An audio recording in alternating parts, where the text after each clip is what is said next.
네, 안녕하세요. 알파균의 경제 뉴스 시작하겠습니다.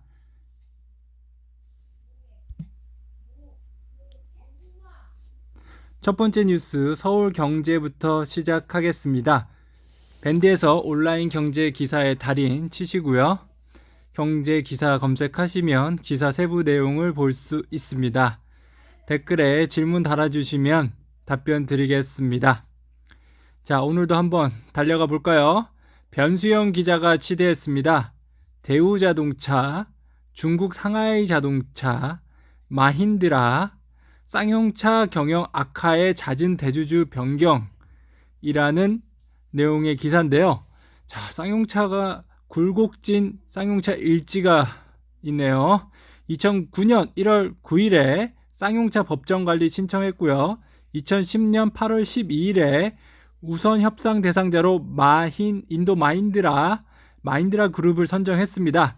2011년 3월 9일에 쌍용차 기업 회생 절차 종료 신청했고요. 2020년 1월에 마힌드라 2022년 쌍용차 흑자 전환 계획 산업은행에 제출했습니다.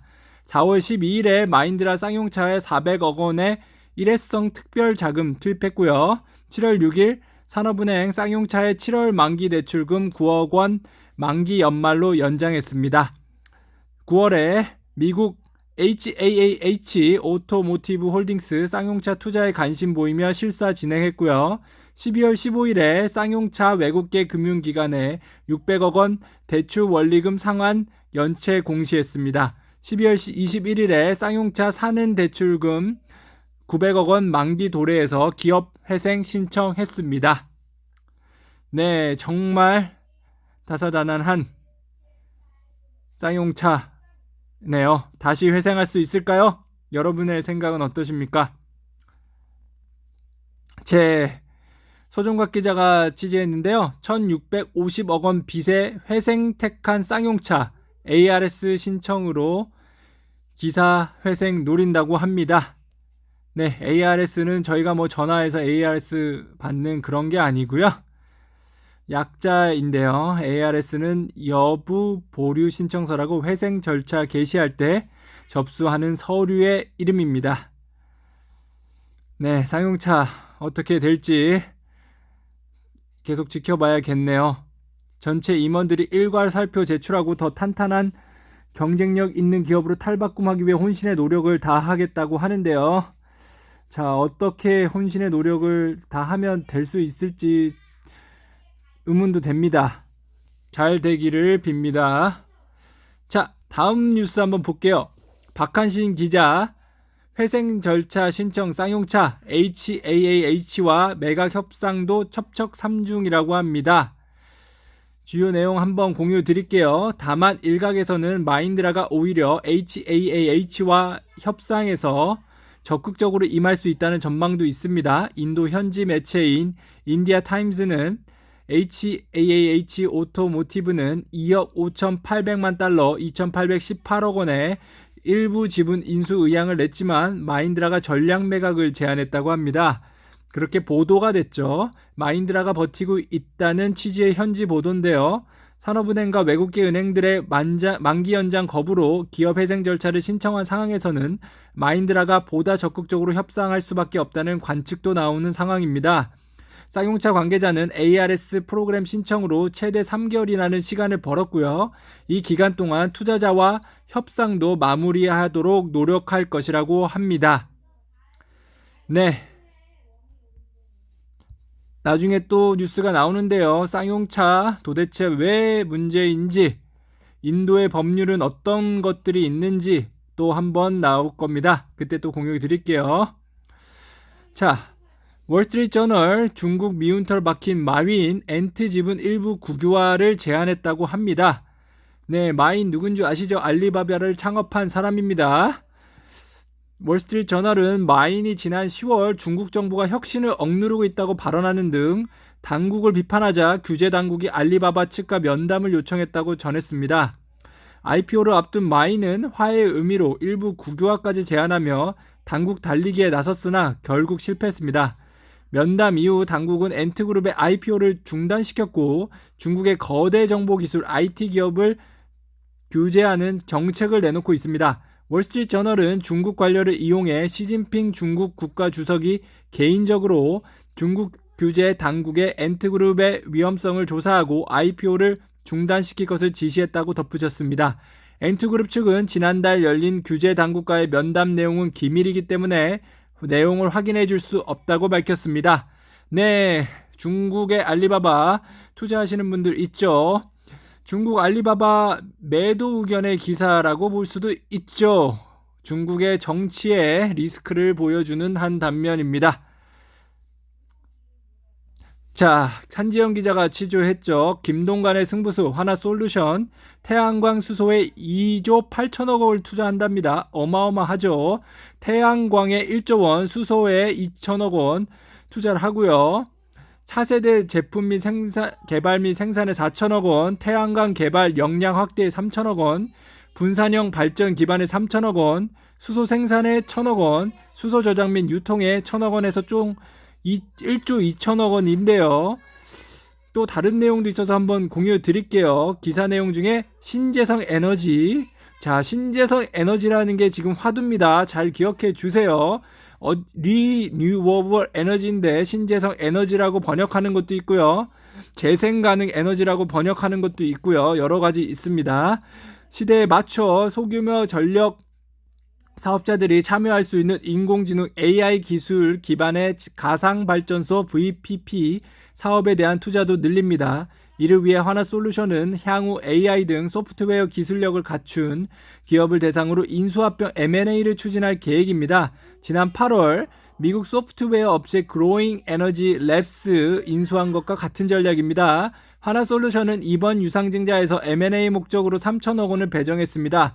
회사 관계자는 단순히 태양광 모듈을 생산해 판매하는 사업 모델에서 벗어나 정보기술 IT 기반의 고부가 서비스 기업으로 변신하겠다는 의미라면서 2025년 태양광 기반 에너지 사업에서 매출 12조 원을 목표로 제시했습니다. 자, 하나 투자하시는 분들 투자할 만한가요? 지금 타이밍인가? 한번 보시고요. 김동관 씨 많이 똑똑하고요. 미국에서 공부도 많이 하신 것 같은데 잘 해 나가길 빕니다. 응원합니다. 네. 자, 김상훈 기자가 대한항공에 관해서 취재했습니다. 점유율 38% 대 66% 대한항공 통합 LCC 출범 공정위에 달렸다. 예, 무슨 내용이냐면요. 문제는 대한항공이랑 아시아나항공 이들이 거느리고 있는 LCC를 더할 경우에 계열사 LCC인 진에어와 에어 부산, 에어 서울의 시장 점유율은 국제선이 11.5%, 국내선은 22.6%입니다. 이들의 시장 점유율을 대한항공과 아시아나항공하고 합산할 경우에는 통합항공사의 시장 점유율은 국제선 48.9%, 국내선 66.5%로 치솟습니다. 전체 시장 점유율로 놓고 봐도 53.6%, 시장의 경쟁을 제한해 소비자의 효용을 떨어뜨리는 독과점의 기준점으로 삼는 50%를 넘어서게 됩니다. 예, 공정이 이 50% 넘는데 합병을 승인하게 될지 아니면 LCC 중에 하나를 매각하라고 할지 어떻게 될 것 같은가요? 저는 후자가 될 것 같은데요. 자, 공정위는 공정해야죠. 다음 기사입니다. 박형윤 기자가 취재했는데요. 동원 참치 CF 압도적 흥행 비결은 무엇입니까? 네, 미스터 트롯 많이 보시죠? 보시면 동원이라는 가수가 나옵니다. 21일 동원 FMB에 따르면 두 CF가 올해 기록한 유튜브 누적 조회수는 각각 팽수가 2140만회, 정동원 1420만회로 올해 국내 CF 조회순위에서 각각 1위와 4위를 기록했다고 합니다.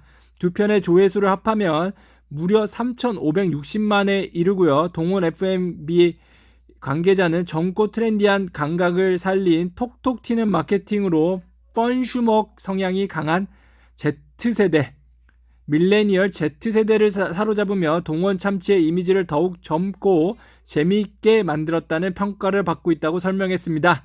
자, 투자하시는 분들 마케팅도 아주 중요하죠. 동원 참치 마케팅 잘하고 있나요?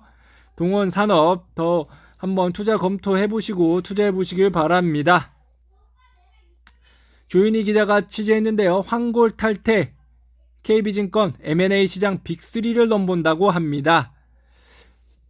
KB증권 어드바이저리 본부 주요 거래를 한번 보겠습니다. 2018년에 ADT, 캡스, 인수금융 공동 주선했고요. 영실업, 리파이낸싱 앤 리캡 단독 주선했습니다. 2019년 하이엔텍, LG 히타치워터 솔루션 인수금융, CJ 헬스케어 리파이낸싱 단독 주선했고요. 2020년 코엔텍 세안환경 인수금융, 할리스 F&B 인수금융, LG CNS 인수금융, 골프클럽 안성큐 인수 매각자문, 프루덴셜 생명, 현대 HCN 인수 자문했습니다. 네, 대단하네요. KB증권은 KB금융지주에 속해 있습니다. KB금융지주는 요새 카카오뱅크도 잘 투자해서 많이 투자자들이 관심을 가지고 보고 있는데요. KB금융지주 한번 투자할 만 하나요? 연말 전에 투자하면 배당도 받으실 수 있겠죠? 배당을 준다고 가정을 하면요. 자, 김철현 기자가 취재했습니다. 배달의 민족 관련한 소식인데요. 배달 요기요 합병 지지부진, 배달앱 시장 춘추 전국시대라고 합니다. 네, 관련 자료가 있어서 한번 공유 드릴게요. 자, 1위 업체는 어딥니까? 하나, 둘, 셋 들으시는 분들 맞춰보세요. 참고로 저희 유튜브는 세로로 전체 화면 보시면 잘 보실 수 있습니다. 배달의 민족이 1054만입니다. 엄청나죠? 배달 요기요 얼마나 쓸까요? 478만입니다. 두 개 합치면 1500만 명 정도 되죠. 굉장합니다. 독점을 우려할 만하다고 생각은 됩니다. 쿠팡 이츠 얼마입니까? 126만입니다. 하지만 성장률이 굉장하네요. 2019년 1900이 아니죠. 연도에만 하면 18만 명이었습니다. 엄청난 추이입니다. 배달통은 많이 줄었습니다. 42만에서 19만. 위메프 5만에서 12만. 많이 늘었고요. 위메프는 최근 넥슨에서 투자를 받았죠. 네, 이렇게 보면 배달의 민족 배달 요기요 엄청난 시장 장악력이라고 할 수 있습니다. 공정위가 일부 이해도 되네요. 왜 합병을 지금 거절하고 있는지요. 조용신 기자 취재를 공유 드리기 전에 잠깐 쉬어가겠습니다. 왜냐면요, 고객분이 좀 연락을 주셔서 조금씩 잘랐으면 좋겠다고 했거든요. 일단 요번까지 한 것은 서울경제로 해서 제가 올리겠습니다. 아시아경제 좀 이따 다시 시작할게요.